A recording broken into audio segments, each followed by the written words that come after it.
En Mauritanie, le pôle du parquet général pour la lutte contre la corruption a requis le renvoi devant la cour pénale de l'ancien président Mohamed Ould Abdelaziz et de plusieurs ex-dirigeants de son régime. Le vendredi 27 mai 2022, le pôle a formulé sa requête après qu'il a obtenu du juge d'instruction la conclusion de l'enquête judiciaire dans le dossier de corruption numéro 001-2021 qui concerne l'ex-président et 12 autres personnes, soit des membres de sa famille, de son gouvernement et des hommes d'affaires.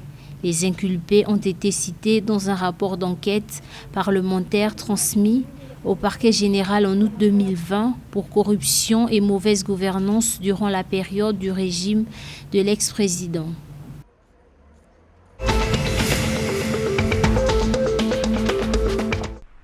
Au Nigeria, la police a annoncé que 31 personnes ont trouvé la mort lors d'une bousculade qui a eu lieu sur le site d'un programme religieux.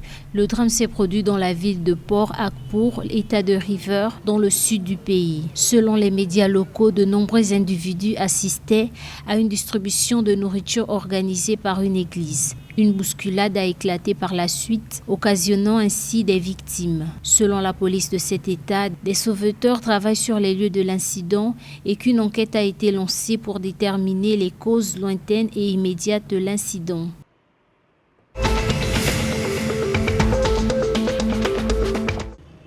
Au Togo, une nouvelle plateforme de vente en ligne dénommée Vacport a été dévoilée aux médias samedi 28 mai 2022 à Lomé, la capitale. Pour se démarquer de la concurrence, Vacport veut miser notamment sur un atout, la gratuité de la livraison pour les clients qui sont servis via sa flotte de distributeurs. La nouvelle structure de e-commerce veut promouvoir le Made in Togo en rapprochant vendeurs et acheteurs via sa plateforme web.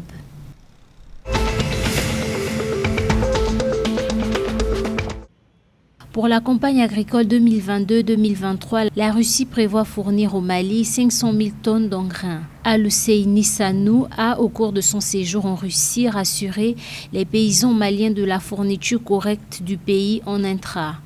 Au micro des journalistes à Moscou, le ministre a ajouté qu'aujourd'hui, le commerce mondial est totalement perturbé, les prix des denrées ont totalement flambé et l'approvisionnement des pays n'est plus assuré. À en croire le ministre Sanou, la Russie a donné des assurances par rapport à l'approvisionnement en qualité et quantité des intrants agricoles.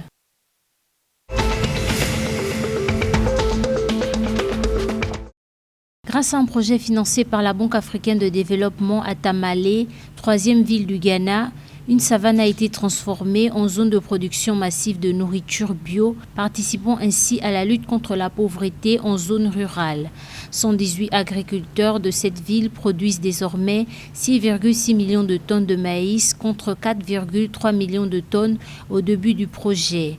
La production de soja est passée de 1,83 million de tonnes à 2,35 millions de tonnes. Tous sont quasiment sortis de la pauvreté pour devenir des opérateurs agricoles.